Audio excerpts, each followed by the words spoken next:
Pada pertemuan kelima menjelaskan tentang dinamika kelompok. Di sini saya akan menjelaskan menggunakan teori taksonomi Bloom Anderson. Yang pertama adalah mengingat.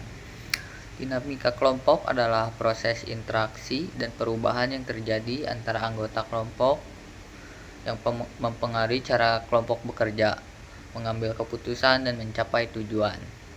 Yang kedua adalah memahami. Dinamika kelompok terjadi karena adanya interaksi antara anggota dan faktor situasional. Tahap perkembangan kelompok terjadi karena 5. Yang pertama forming atau pembentukan kelompok. Yang kedua karena storming karena munculnya konflik awal dalam kelompok.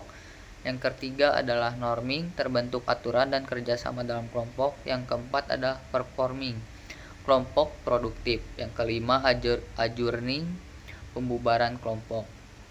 Yang ketiga adalah menerapkan. Contoh penerapan dari tahapan perkembangan kelompok ini adalah contoh kasusnya di kelas. Membuat kelompok proyek mahasiswa. Yang pertama forming, setiap anggota memperkenalkan diri masing-masing. Yang kedua storming, adanya perbedaan ide tentang pembagian tugas. Yang ketiga norming, yaitu menyepakati jadwal dan pembagian tugas yang ada. Yang keempat performing, yaitu anggota bekerja efektif sesuai kesepakatan. Yang kelima adjourning, yaitu proyek selesai dan evaluasi dilakukan. Baik, pada tahapan keempat adalah menganalisa. Bagaimana kita menganalisa penyebab terjadinya dinamika kelompok dan hubungan faktor yang mempengaruhi dinamika kelompok.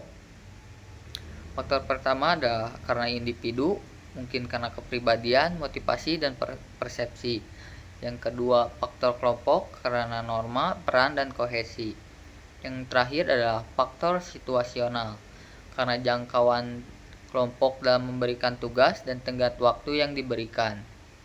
Teori yang mendukung analisa di atas adalah dalam buku Manajemen Kinerja tentang Teori dan Praktik, dibuat oleh Wanda Moko, A. Basuki, dan Y. Risanto pada tahun 2021 menjelaskan peran dinamika kelompok dalam manajemen tim. Implikasinya adalah pemahaman dinamika kelompok sangat penting untuk meningkatkan kinerja tim dan pada akhirnya kinerja organisasi secara keseluruhan.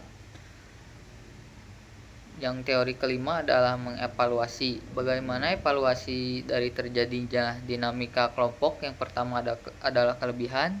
1. Untuk meningkatkan kerjasama tim. Kedua, membantu mengenali peran dan norma.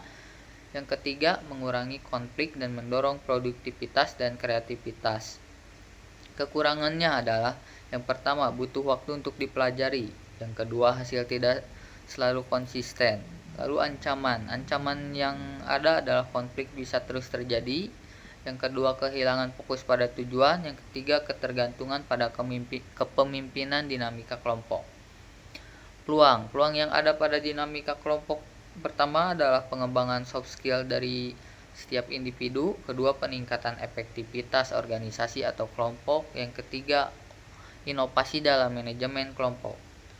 Pada teori keenam adalah menciptakan. Di sini bagaimana menciptakan solusi dalam dinamika kelompok, membuat metode baru yaitu tentang growth model.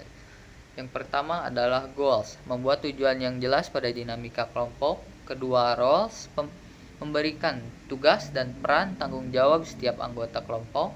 Yang ketiga tentang open communication atau komunikasi terbuka, agar diskusi terbuka antar anggota agar mencegah salah persepsi dan konflik yang terjadi. Yang keempat adalah watch dan adapted atau amati dan sesuaikan dengan dinamika kelompok. Yang kelima adalah develop, kembangkan tim untuk fokus pada pengembangan keterampilan interpersonal dan kerjasama anggota pada dinamika kelompok tersebut. Sekian.